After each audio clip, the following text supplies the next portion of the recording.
लद्दाख में तनाव की स्थिति के बीच चीन एलएसी पर अपने सैनिकों की संख्या बढ़ा रहा है। सूत्रों के मुताबिक एलएसी पर भारतीय सेना की मजबूत स्थिति से चीन को अक्साई चिन पर अवैध कब्जा छिन जाने का डर है। चीन की तैयारियां देखते हुए भारत ने भी पूर्वी और उत्तरी लद्दाख में सेना की 3 डिवीजन पहुंचा दी है। 3 डिवीजन का मतलब 45,000 से ज्यादा भारतीय सैनिकों की तैनाती।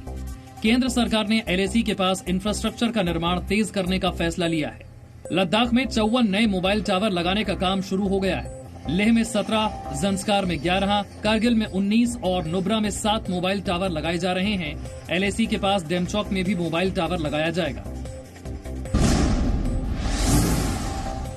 सीमा पर तनाव बढ़ाने के लिए भारत ने चीन को जिम्मेदार बताया है। भारतीय विदेश मंत्रालय के प्रवक्ता अनुराग श्रीवास्तव ने कहा कि भारत पहले ही ये साफ कर चुका है कि चीन सीमा पर जो तनाव है और 15 जून को गलवान में जो हिंसक झड़प हुई वो चीन की वजह से हुई। The conduct of Chinese forces this year has been in complete disregard of all mutually agreed norms. The deployment of large body of troops and changes in behavior has also been aggravated by unjustified and untenable claims. Bharat ने ये भी आरोप लगाया कि चीन ने पहले गलवान घाटी में भारतीय पेट्रोलिंग पार्टी को रोका और फिर सीमा पर स्थिति को बदलने की साजिश की। बिहार और उत्तर प्रदेश में भारी बारिश और बिजली गिरने से लोगों की मौत पर पीएम मोदी ने दुख जताया। प्रधानमंत्री ने ट्वीट किया, बिहार और उत्तर प्रदेश के कुछ जिलों में भारी बारिश और आकाशीय बिजली गिरने से कई लोगों के निधन का दुखद समाचार मिला। राज्य सरकारें तत्परता के साथ राहत कार्यों में जुटी हैं। इस आपदा में जिन लोगों को अपनी जान गंवानी पड़ी है, उनके परिजनों के प्रति मैं अपनी संवेदना प्रकट करता हूं। बिहार में आंधी तूफान और बिजली गिरने से 91 लोगों की मौत हो गई। राज्य के 23 जिलों में बिजली गिरने से भारी नुकसान हुआ है। बिहार के आपदा प्रबंधन विभाग ने बताया कि सबसे ज्यादा 13 लोगों की मौत गोपालगंज जिले में हुई। बिजली गिरने से मधुबनी और नवादा जिले में भी 8 लोगों की मौत हुई। अगले 72 घंटों में बिहार के 16 जिलों में भारी बारिश होने का अलर्ट है। अगले 5 दिनों तक पूरे बिहार में वाइड स्प्रेड ऑलमोस्ट सभी जगहों पे बारिश होगी। यूपी के भी कुछ जिलों में भारी बारिश से नुकसान हुआ है। देवरिया जिले में 7 लोगों की मौत तेज बारिश और आंधी की वजह से हुई। प्रयागराज में बिजली गिरने से 2 लोगों की मौत हुई। केंद्रीय माध्यमिक शिक्षा बोर्ड ने 10वीं और 12वीं की बची हुई परीक्षाएं रद्द कर दी हैं। ये परीक्षा 1 जुलाई से 15 जुलाई के बीच होनी थी। सुप्रीम कोर्ट में आज सुनवाई में सॉलिसिटर जनरल तुषार मेहता ने ये जानकारी दी कि 10वीं की परीक्षाएं पूरी तरह से रद्द कर दी गई हैं, जबकि 12वीं के छात्रों की बची हुई परीक्षाएं जब हालात सामान्य होंगे तब करवाई जाएंगी और छात्रों को विकल्प भी मिलेगा कि या तो वो इंटरनल असेसमेंट के आधार पर मार्क्स लेंगे या फिर माहौल ठीक होने के बाद परीक्षाओं में शामिल होंगे। दिल्ली, महाराष्ट्र, ओडिशा ने सुप्रीम कोर्ट में हलफनामा देकर कहा था कि वो कोरोना वायरस के बढ़ते संक्रमण की वजह से बोर्ड परीक्षाएं करवा पाने में असमर्थ हैं। देश में आपातकाल की 45वीं बरसी पर आज प्रधानमंत्री मोदी ने लोकतंत्र की रक्षा करने वालों को नमन किया। पीएम मोदी ने कहा कि लोकतंत्र के बलिदानियों को देश कभी नहीं भूलेगा। आपातकाल में देश के हर नागरिक को लगने लगा था कि उसका कुछ छीन लिया गया है। गृह मंत्री अमित शाह ने भी आपातकाल की बरसी पर ट्वीट किया, 45 साल पहले सत्ता के लिए एक परिवार के लिए आपातकाल लगाया गया, देश को जेल में बदल दिया गया। कांग्रेस आपातकाल की मानसिकता से बाहर नहीं आ पाई है। जो नेता परिवार से नहीं है उन्हें बोलने नहीं दिया जाता। बीजेपी अध्यक्ष जेपी नड्डा ने कहा, कांग्रेस ने राजनीतिक स्वार्थ के लिए देश में आपातकाल लगाया। बीजेपी के महासचिव राम माधव ने इंदिरा गांधी की तुलना जर्मनी के तानाशाह हिटलर से की। रूस भारत को 2 से 3 महीनों में कई अहम रक्षा उपकरण की डिलीवरी कर सकता है। रूस की पुतिन सरकार से जुड़े सूत्रों के मुताबिक भारत सरकार से जैसे ही संबंधित रक्षा उपकरणों की लिस्ट मिलेगी, वैसे ही रूस उनकी जल्द डिलीवरी देने की कोशिश करेगा। 3 दिन के मॉस्को दौरे में रक्षा मंत्री राजनाथ सिंह ने रूस के उप प्रधानमंत्री यूरी बोरिसोव से मुलाकात के बाद कहा था कि भारत सरकार के सभी प्रस्तावों पर रूस ने सकारात्मक प्रतिक्रिया दी है। रूस के रक्षा सूत्रों के मुताबिक भारत ने S-400 मिसाइल सिस्टम और सुखोई 30 लड़ाकू विमानों की खेप जल्द देने की मांग नहीं की है।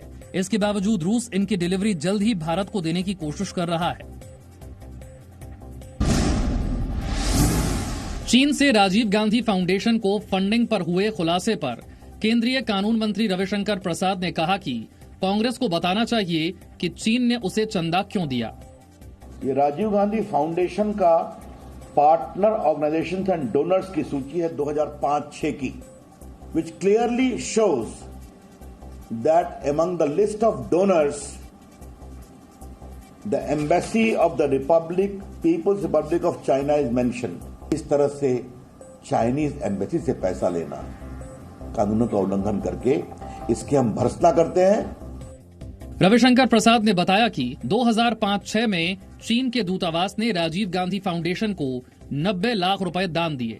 राजीव गांधी फाउंडेशन की अध्यक्ष सोनिया गांधी हैं और बोर्ड मेंबर्स में राहुल गांधी, प्रियंका गांधी, मनमोहन सिंह और पी चिदम्बरम के नाम हैं। बीजेपी अध्यक्ष जेपी नड्डा ने भी मध्य प्रदेश में जन संवाद रैली में आरोप लगाया कि राजीव गांधी फाउंडेशन को 90 लाख का चंदा कांग्रेस और चीन के गुप्त समझौते की वजह से मिला। आतंकवाद के खिलाफ लड़ाई पर भाषण देते देते पाकिस्तान के प्रधानमंत्री इमरान खान ने अपने देश की संसद में आतंकी संगठन अल कायदा के प्रमुख ओसामा बिन लादेन को शहीद बता दिया। मुझे कभी नहीं भूलता है, वो भी एक हमारे पाकिस्तानियों के लिए बड़े दो शर्मिंदा वाकयात जिसमें हम सब बड़े शर्मिंदा हुए। एक हुआ जी, ओसामा बिन लादेन को इन्होंने अमेरिकन ने आके एबटाबाद में मार दिया, शहीद कर दिया। उसके बाद क्या हुआ?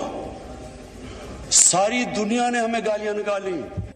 इमरान खान ने दावा किया कि आतंकवाद से लड़ाई में पाकिस्तान ने 10 साल तक दुनिया का गुस्सा झेला है। इमरान खान ने दावा किया कि अमेरिका की लड़ाई के लिए 70,000 लोग मारे जा चुके हैं।